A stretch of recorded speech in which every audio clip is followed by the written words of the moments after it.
This is episode 64 of Our Modern Heritage, the Home and Family Culture podcast, and I'm your host, Jodie Cook. In this episode, I talk with Jodie Cook, an entrepreneur and creator of Clever Tykes.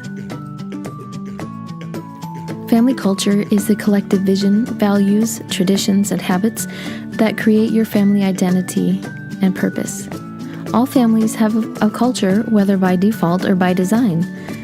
My mission is to help you discover and design your family culture more intentionally by offering insights and tools from experts, authors, and influencers who are lending services to families or have been influenced by their own family culture in the course of finding their success. As I explore the different possibilities of family culture, I will be posting updates and interacting with you on my site at homeandfamilyculture.com and on Instagram and Facebook at Family Culture Podcast. Episodes will air each week on Tuesday. So come search Our Modern Heritage wherever you listen to podcasts and join me on this journey of redefining our family culture.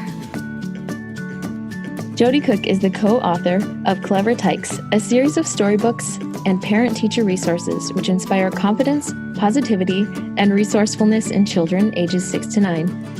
The books are read in every primary school in the United Kingdom and have just launched in the USA via Amazon. Jodie was included in the Forbes 30 Under 30 list of social entrepreneurs in 2017 and also delivered a TEDx talk with the title Creating Useful People. Welcome, Jodie. I'm so excited to have you on the show. Thank you for having me. And I love your name. It's always good to have another Jodie. So welcome so much. Tell us some more about what inspired you to start Clever Tykes. So, what inspired me to start Clever Tykes was, I started my own social media agency when I was 22. Mm-hmm. And when I went to start it, I did not think that it was a big deal. I didn't think it was a risk. I didn't give it a second's thought. I just thought, hey, I want to write Facebook posts for people, and then just started doing it.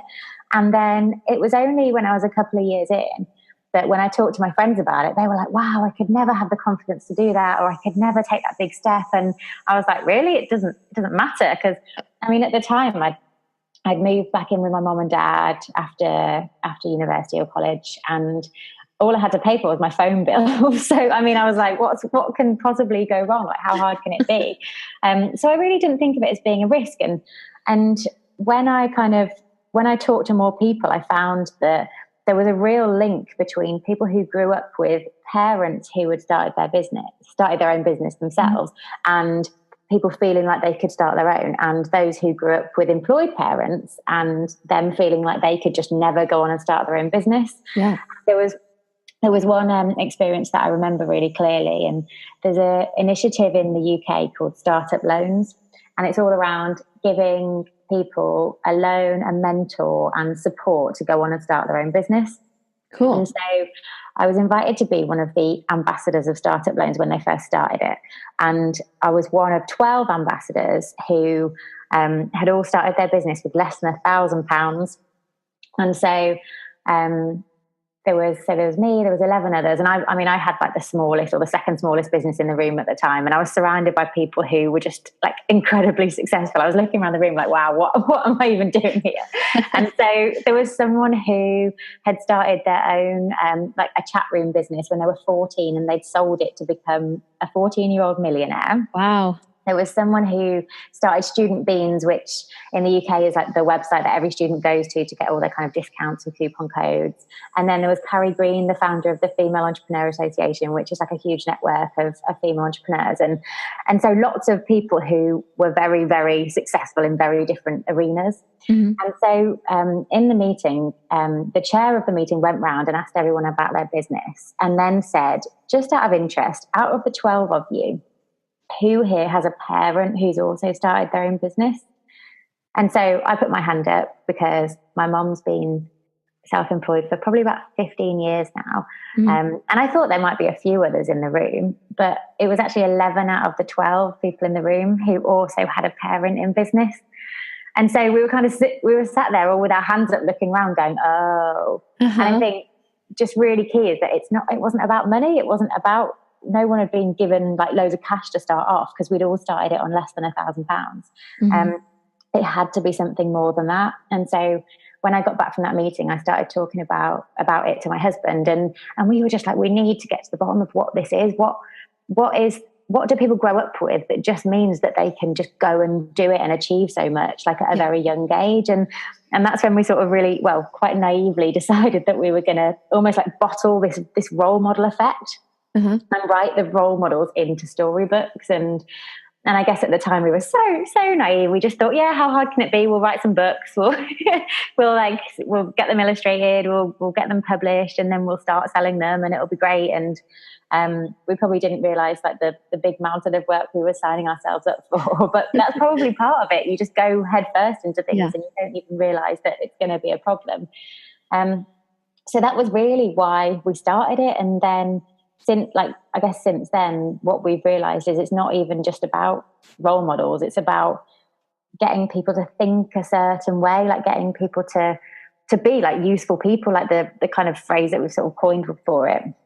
And it's like where you could think of a challenge, you actually think of the solution, and you don't see things as obstacles that can't be overcome. You see like really interesting ways to work something, and you're more likely to say, yes, let's do that. How can we make it happen? Rather than no, that will never work. And that's kind of what we find that people who read the books are now like developing. It's like a kind of change in behavior.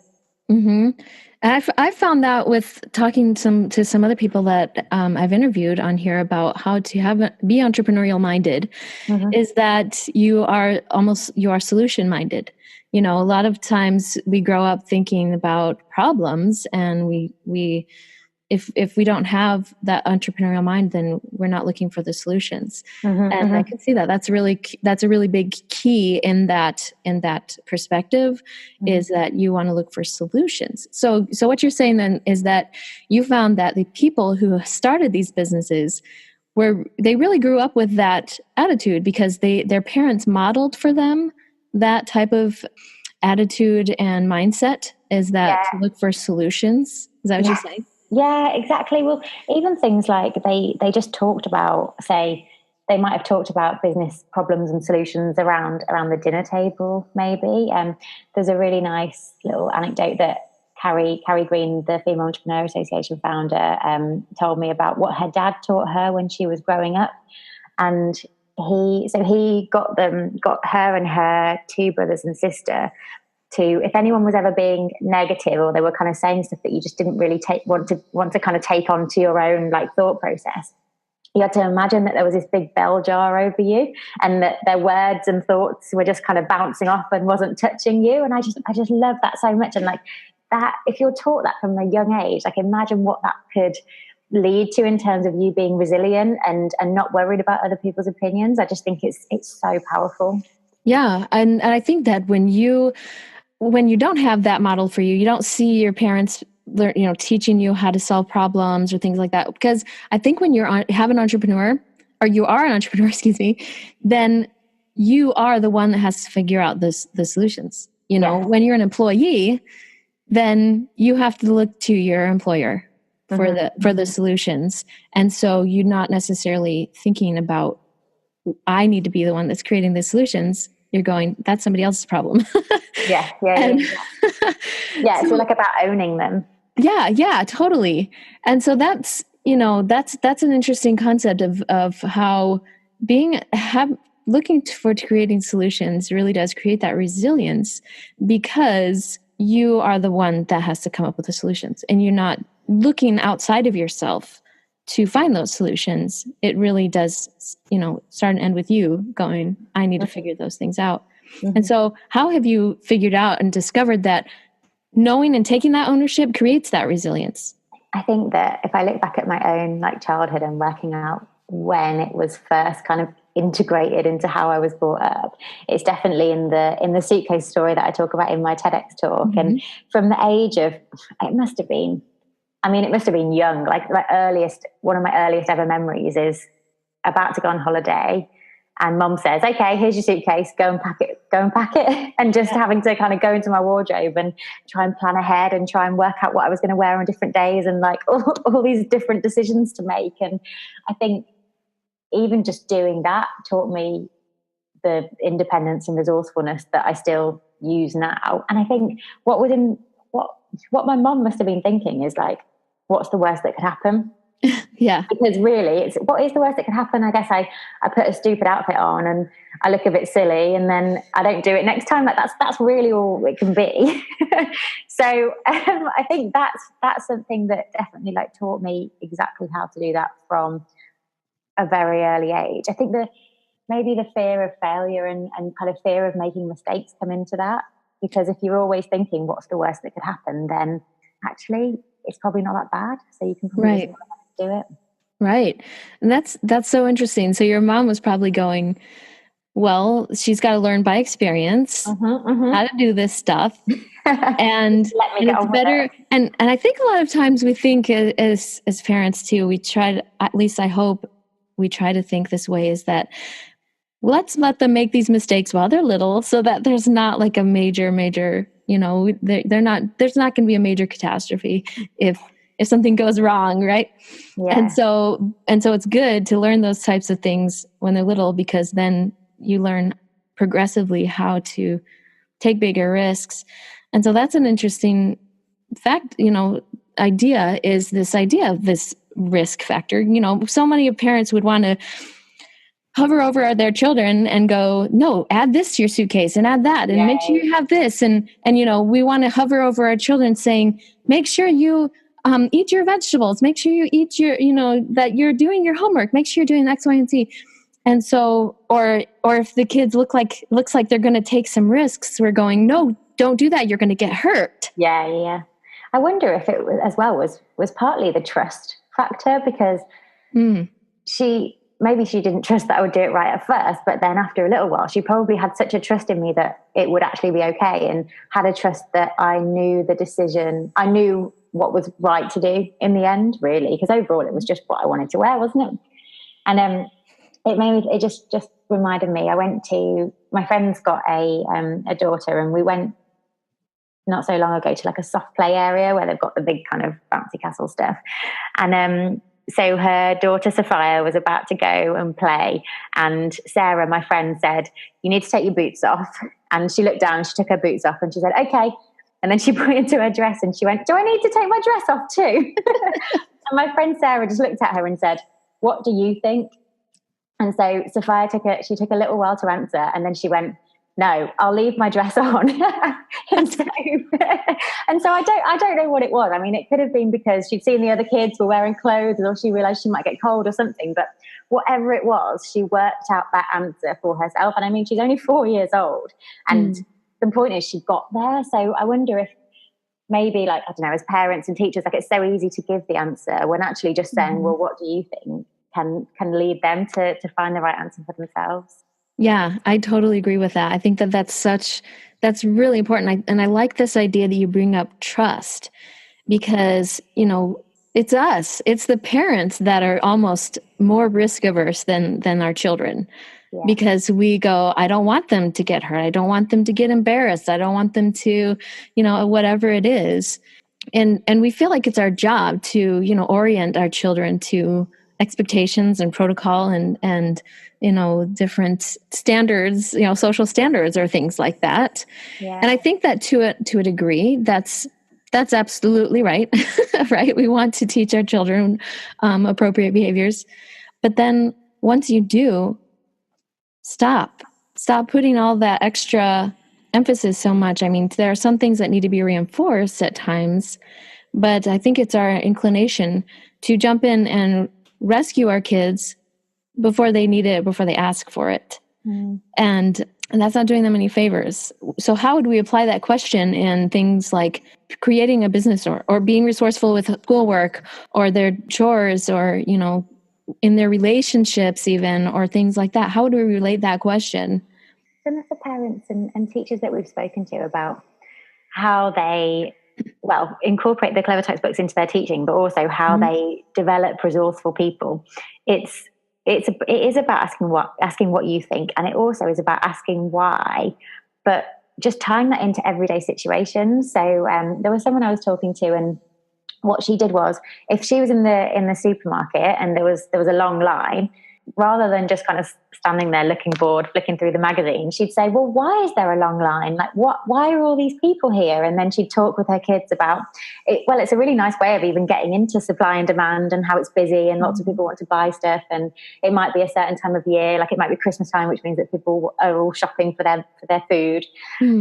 And then even questions like, well, hang on, this is really busy. So are people going to like carry on staying in the line, or are they just going to leave and go somewhere else? And what could the supermarket do about this? And it's almost like just asking lots of little tiny questions that not only pass the time while you're waiting in a line, which I guess is a good thing, but then also just get people to start thinking about the world around them and why that's happening. I think I've done a couple of interviews with kind of entrepreneurs and business leaders about their own childhoods, because it's an area that just absolutely fascinates me. And there's a lot of things that tie their childhoods together. And one of them is international, kind of almost like international experience. Like at some point when they were younger, they had a realization that the world was bigger than just their like village or their town. And I wonder if that's just part of like opening people's minds and getting them to see the possibilities as wider, and then you almost by accident start thinking about where you fit into that wider plan. And so I guess it starts from asking questions in a supermarket, and it ends up with working out where you could live when you were older, or what you could do for a career, or just lots of different like kind of imagining things. Well, it creates open-mindedness when you start thinking about, where you fit into the world, where you fit into. And you start with where I fit into the supermarket, what's happening there. And that's totally, it's something that you have to start somewhere. When they're little, they think they're the center of the universe, And then, as they get bigger, you start going, we need to instill in them these values, that there's a world out there that they have a place in, and that they have something to contribute. We talked a tiny bit in our emails about the sort of educational conveyor belt that it feels like so many people are on, and I definitely felt that myself with I think some elements of the conveyor belt are I kind of get why they're there, maybe. So like I'm trying to do this in US terms, not UK terms. I remember going from infant school to junior school, then to secondary school, then to sixth form, and then I went to university, or what you guys call college. But if you'd have pinned me down then and said, why are you going to university? I think my honest answer would have been, because all my friends are. And I think that was it. And I didn't really know. I didn't plan it out. It was just you apply for universities because that's what everyone does. The school I went to was brilliant and I loved it, but the school's success was measured in how many of its students went to university. So of course it's going to send everyone there. Yeah. So you become a percentage in their success figures. Have we got X percent of people to go to university?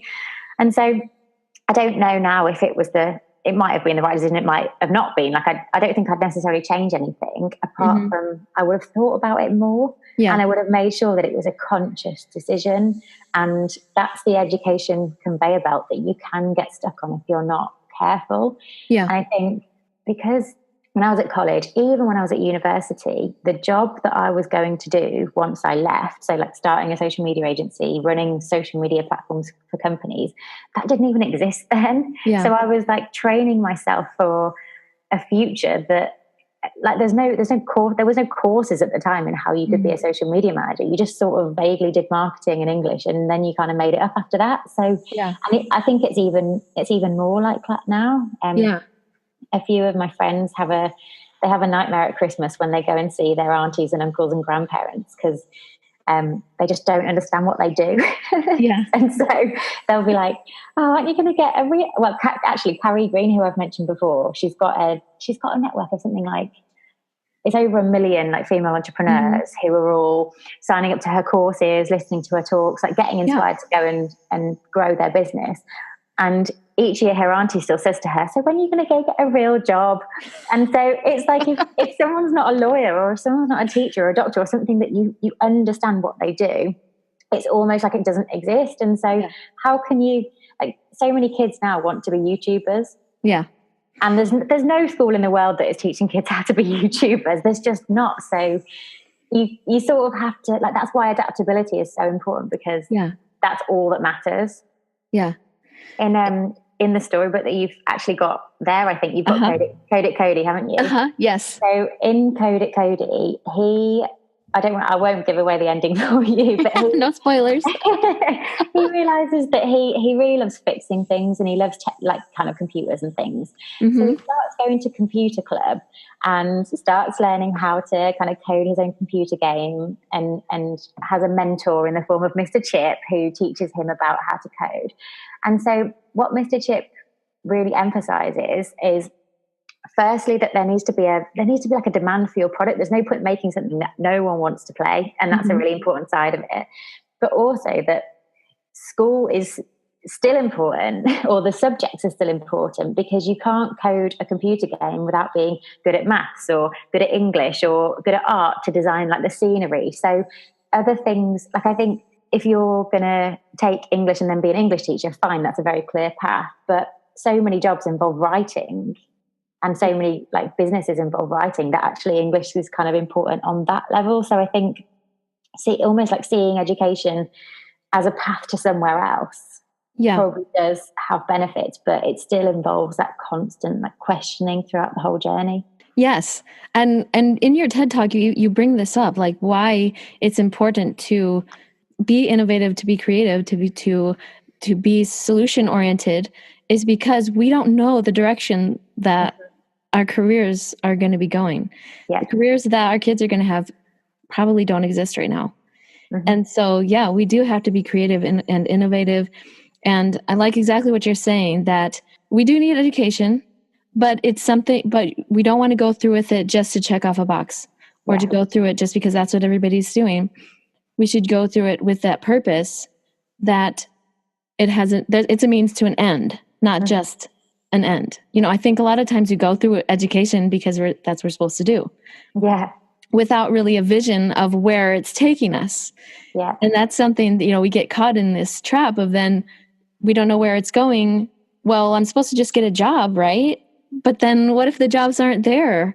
And, and so it's important, like you were saying, that we need to be innovative. We need to be creative. We need to be looking at our education from the perspective of, how can I apply this to what I want to do, rather than just going through the motions of getting an education.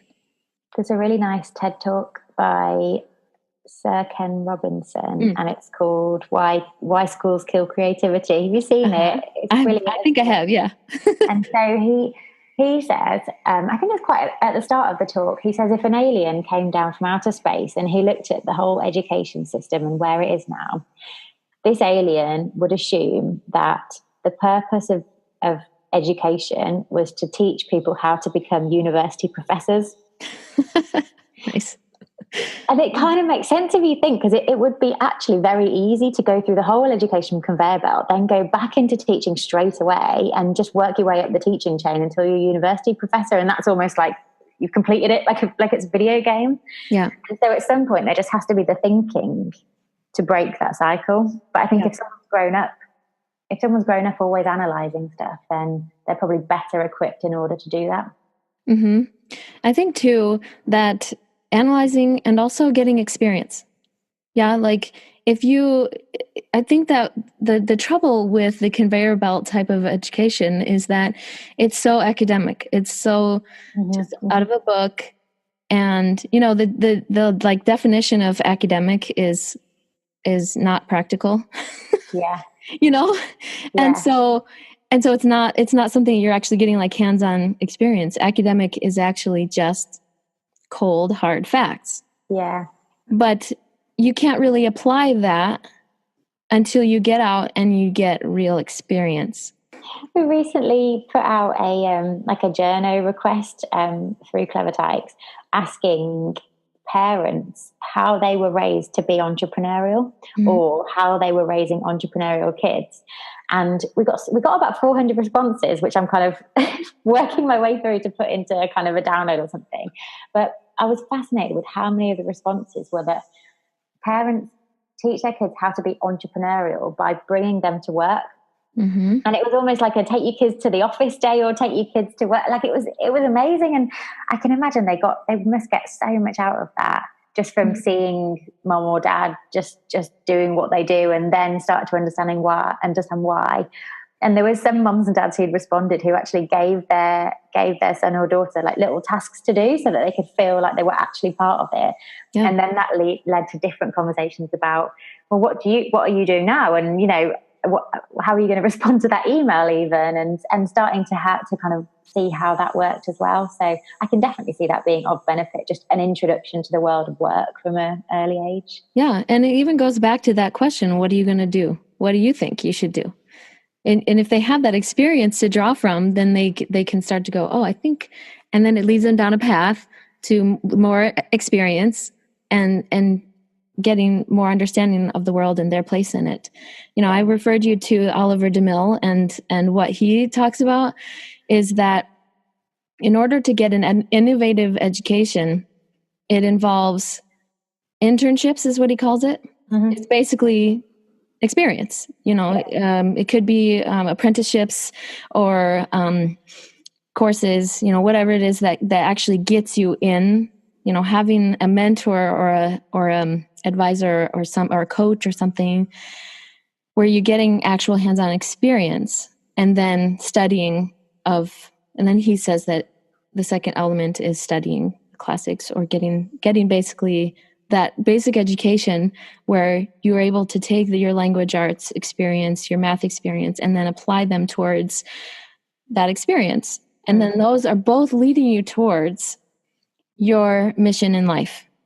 Yeah. So, you know, because I think a lot of times when we don't have that, we're not solution oriented, we're not thinking about, you know, what is my place in this world? What do I bring to the table? What do I have to contribute? Then we're not driven by some kind of a purpose or a mission that we have to fulfill. Mm-hmm. But the education, when you do have that mission, then you see a purpose to the education and you see a purpose to the experience.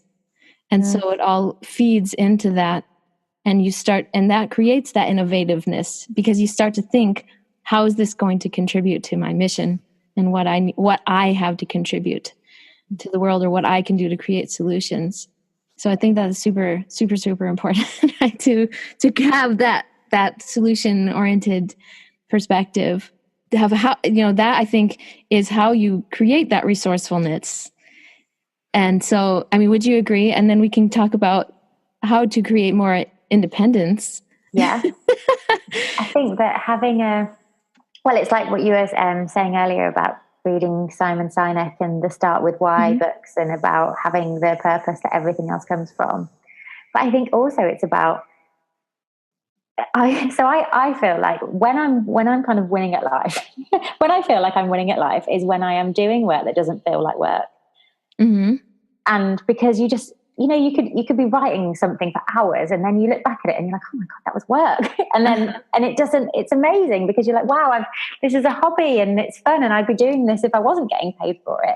Right. And so it's like, how can we find that in kids? Because there will be so many things that they just love doing and they could spend hours and hours doing. And the key is like working out, well, how could you do this all the time? Like, imagine if you could do it all the time, what would you have to get good at first? And then, well, in the Code It Cody book, it is, he wants to design computer games, and then he works out how he can do it.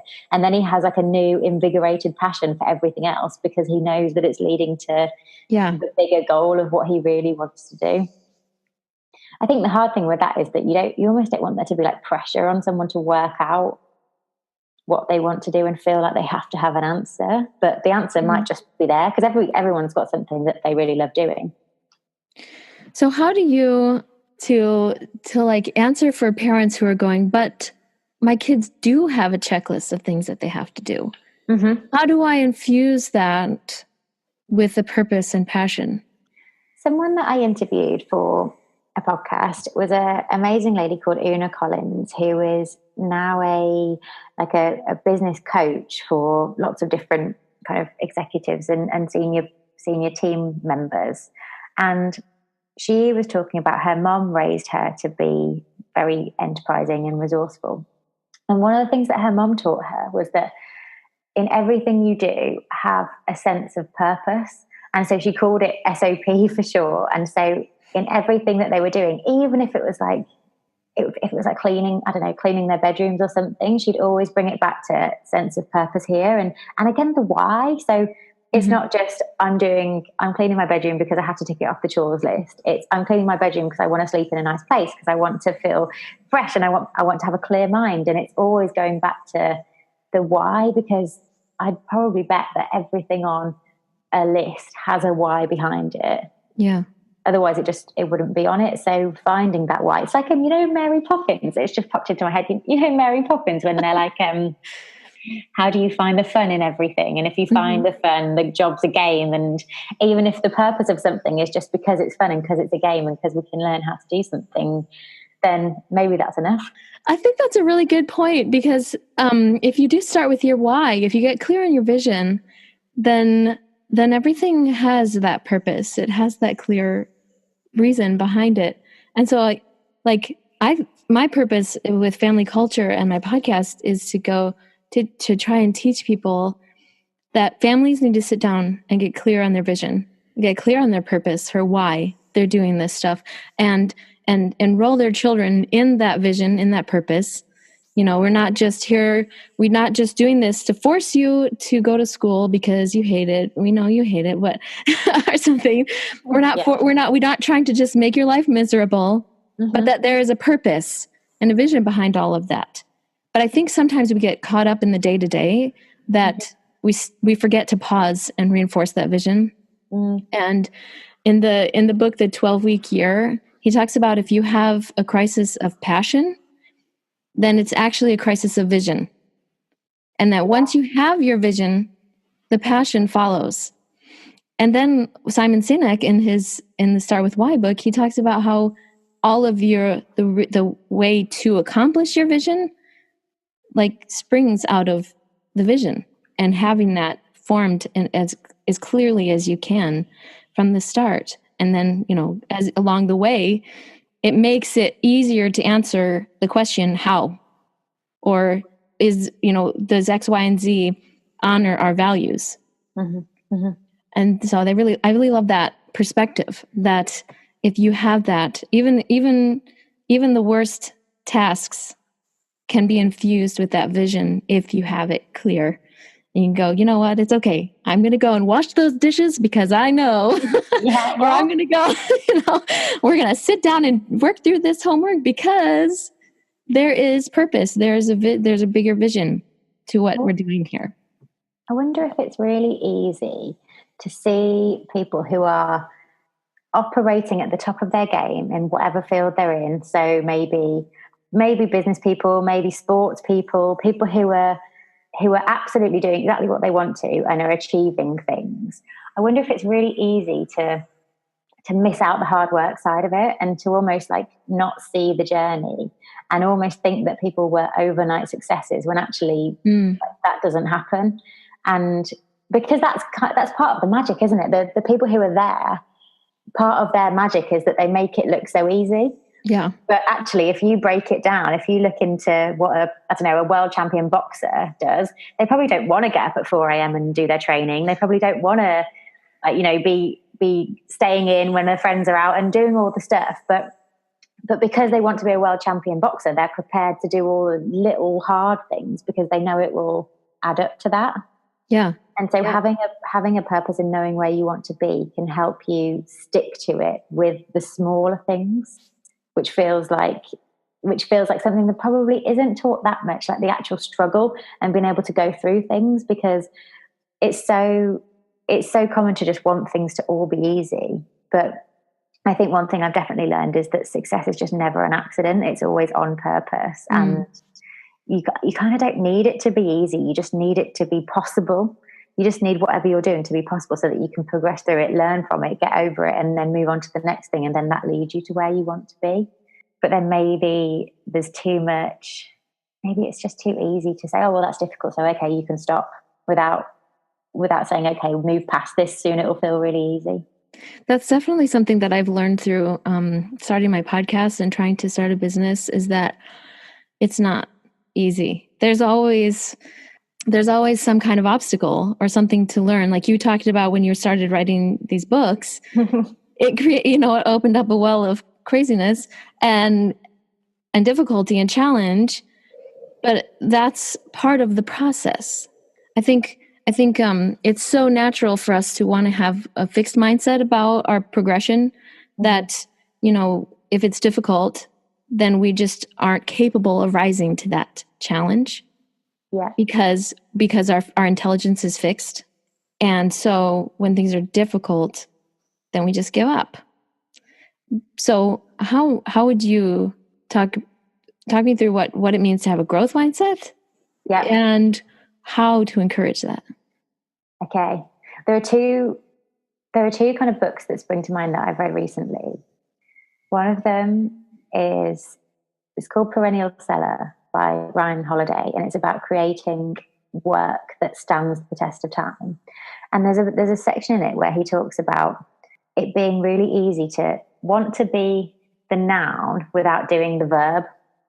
So wanting to be a writer without doing the writing, and wanting to be a singer without just singing all the time, and wanting to be a success without putting in the successful actions that will happen. And then also there's a book called The Hard Thing About Hard Things, which I love. It's the easy thing is to set the big goal. The hard thing is to have to lay people off when you don't reach the goal. The easy thing is to hire really amazing people. The hard thing is to know what to do when they're not how you thought they would be. And just comparing lots of things where this is the easy part. Don't kind of give yourself too much of a pat on the back for getting the easy part right. Go and work on getting the hard thing right. And that can probably be related to a lot of different things that kids will just go through in their day to day. Because if there's a choice between two things that they want to do next, of course it's easier to sit there and play on the Xbox or something instead of tackling that thing that has been playing on your mind. But it's kind of talking through it and trying to get them to almost want the hard thing, to want to go for the thing that's going to be difficult because of the rewards it will bring. I used to at university, I used to be on the cross country team, and one of the things that we used to do is when we were training, so I went to uni in Sheffield in England, which is really hilly, so it's got some of the highest hills just around the normal streets, I think, of anywhere in England. And so when we went training, we would just inevitably have loads of hills to climb. And whenever we went up one, the whole running team would be chanting, "We love the hills, we love the hills." And we just we ingrained it into our mindset so that whenever we were faced with a hill, we weren't thinking, "Oh, that's going to be really hard to get to the top." It was we had this thing. And I still, if I go running now, I still think of it in my head at the start of a hill. I'm "We love this, we love this." And it's so powerful. And I'm sure it can be applied to lots of different things, like teaching people to love even in the hard things. So I found this really interesting. It was a dad, who was making sure that his son wasn't affected by the weather in a negative way, because he thought you can't control what the weather's doing. And he said, I've seen other parents who, when it's raining, they'll just stay inside. They won't do anything.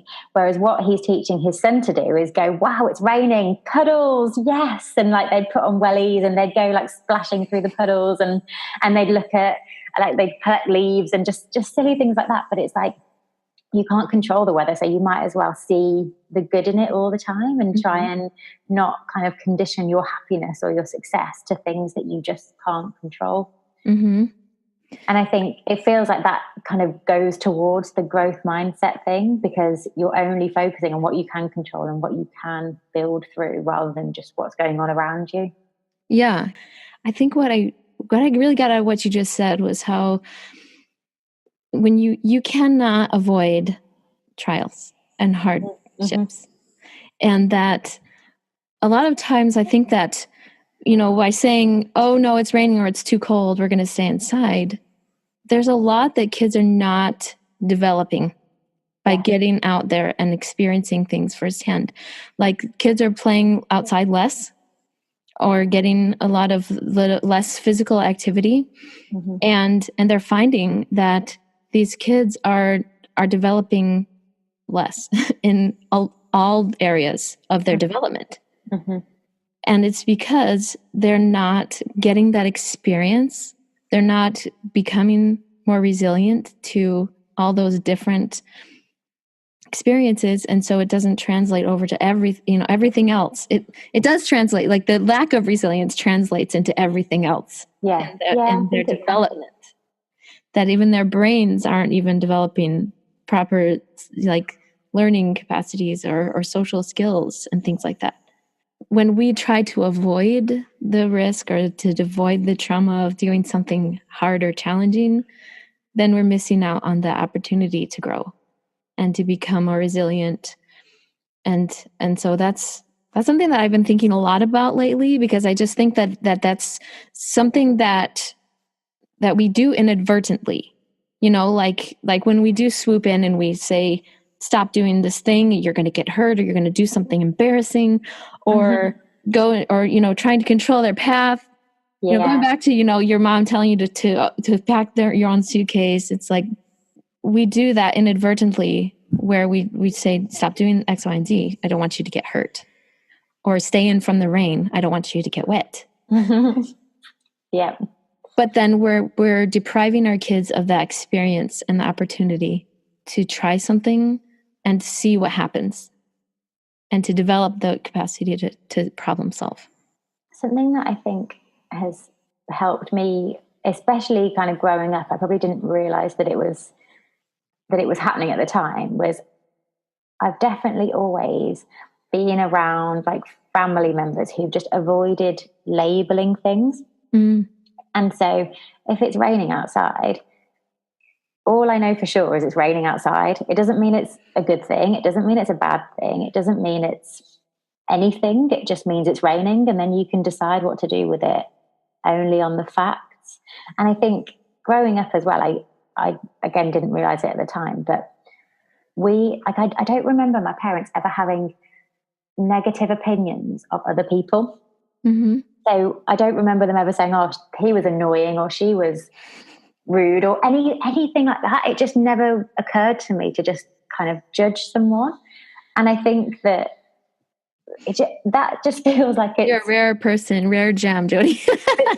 but taking that, because if you take away judgments, then you've just got so much more freedom to just make decisions based on what you know for sure, rather than what someone's interpretation might be. Because how many people haven't fulfilled their potential because they're worried about what someone else thinks? And that makes me really sad. And it's like, why does it matter? Who is it? Who even is that other person?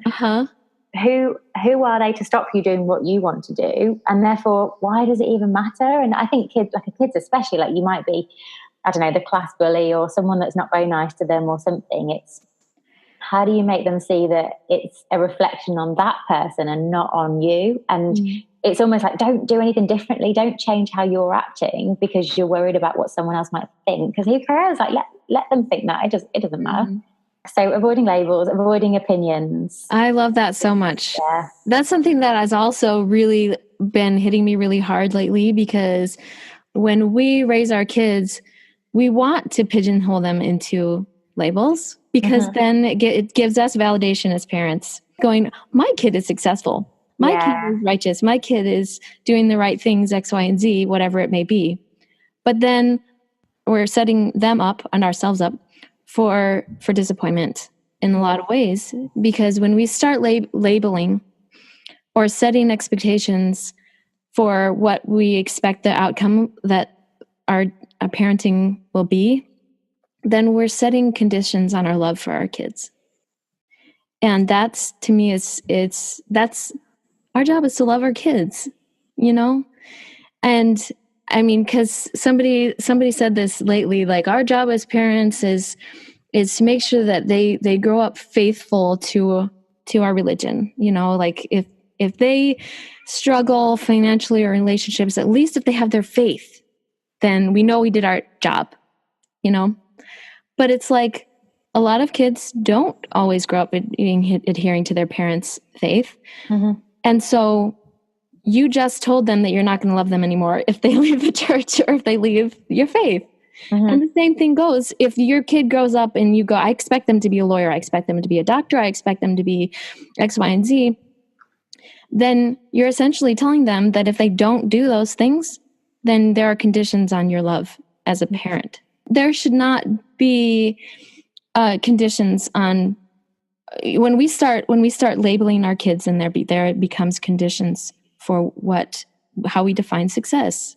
And I think that when we or how we define if they deserve our love as parents, but once we take away those labels, once we take away that judgment, and we say, I support you in whatever journey you're on to try and figure out who you are, what you're supposed to be doing, what your mission and purpose is in this world, I support you, then kids are going to be more passionate, more desire for whatever it is that they're supposed to be doing. And they will actually become more trusting. You become more trusting of each other if you take away those labels, because then you know that no matter what happens, you love and support each other. And to me, that is a huge. I just had a conversation with my sister about this because she struggled with her oldest daughter, like her whole childhood. And she she figured out that it was because she expected her daughter to fit into an image that she had in her mind of what her daughter should be.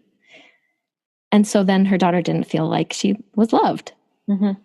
And so now she's going back over that and she's trying to heal from that and reestablish a relationship with her daughter based on that unlove, because they didn't have that growing up. And so that to me is the biggest foundation, that if your kids feel loved and supported and not judged, then they have freedom to be independent and to be resourceful and to take risks. Because on that as well, have you ever noticed if someone just kind of, I don't know, tripped over like a child, and then you said, oh, you're clumsy, they'd almost become clumsy because you told them that that's what they were. They would almost become the labels that you gave them. And really, if you just look at the actual facts, someone tripping over does not mean that they are defined as a clumsy person. It means they tripped over, like everyone does it. So what, big deal? But it is like, I get it with me and my little sister. It's like someone always wants to define you and say, oh, they're the academic one, they're the creative one, they're the funny one, they're the whatever it is. And really, you can just be different mixes of all the different things, that you don't need to be in a box. I think there's quite a lot of like danger in putting people in boxes too much, because then they start to feel like, well, they either feel like that's me, that's how I'm defined, or they start to think, no one gets me, and then feel like that's breaking down the relationships that they've got. Yeah. And I think that people either feel like they have to fit into that box, or they want to do everything to not fit into that box. And neither is really healthy or productive, right? No, it's just, it's because it's just energy based on, it's just energy used in a kind of pointless direction, because it doesn't matter. Yeah, it doesn't. Because either way, the voice in your head is not yours. It's that person defining you based on what you should be or what you don't want to be. You know what I mean? Yeah. And so I think that if you just let go of the judgment, don't assign that to your children, and then that allows them the freedom to discover themselves and to cultivate their own voice. Thank you so much, Jodie. Thanks for having me. We got super deep. It's really interesting. I could talk about this for hours and hours and hours. Yeah, I'm sure. Well, you've written all these books about how to help kids develop these skills and these traits. And I think that ultimately, I think your message is really important about creating resourcefulness, creating independence, because someday our kids are going to grow up. Yep. And they're going to be the people making all the decisions, hiring, firing the robots, programming the robots, everything. So, and we don't know what their job, what they're going to be doing. Because like we said, it could be anything that doesn't even exist now. Yeah. And I can't wait till I'm like I don't know, an old grandma, and I speak to my grandkids, and they're like, and I'm like, oh, what do you do? What do you do for a job now? And they tell me something, and I'm like, what does that even mean? Yeah, like, right? It's incredible that the world's going to even change that much in the next like 10, 20, 30 years. Awesome. Well, thank you so much, Jodie. I really love talking with you about these things. I think it's super important. And I'm really excited about your books. I'm going to take these downstairs right now and read them with my kids because I'm so excited. So I got Code It Cody and I got Change It Cho. Mm-hmm. So and then there's also Walk It Willow and Write It Ryan. Awesome. So where can we find these books? We mentioned they're on Amazon. They are. So the US, the people in the USA, they are on Amazon. And if you just type in Clever Tykes, then you'll find them all. And then we've got clevertykes.com, and then me personally is jodiecook.com, and that's all kind of writing and enterprise education and all this stuff on the same theme, really. That's Jodie with an IE, right? It is, yeah. Jodie, yeah. Awesome. Thank you very much for having me. It's been an absolute pleasure, and definitely keep in touch. Thank you so much, Jodie. Thank you for listening. I love getting your feedback. You can like, rate, and share on your favorite broadcasting medium or social media platform. You can find me on Instagram, Facebook, and Pinterest at Family Culture Podcast, and on Twitter at _Family Culture. Come check out my show notes and resources at homeandfamilyculture.com. Thanks again for listening. Mother Teresa once said, "If you want to change the world, go home and love your family."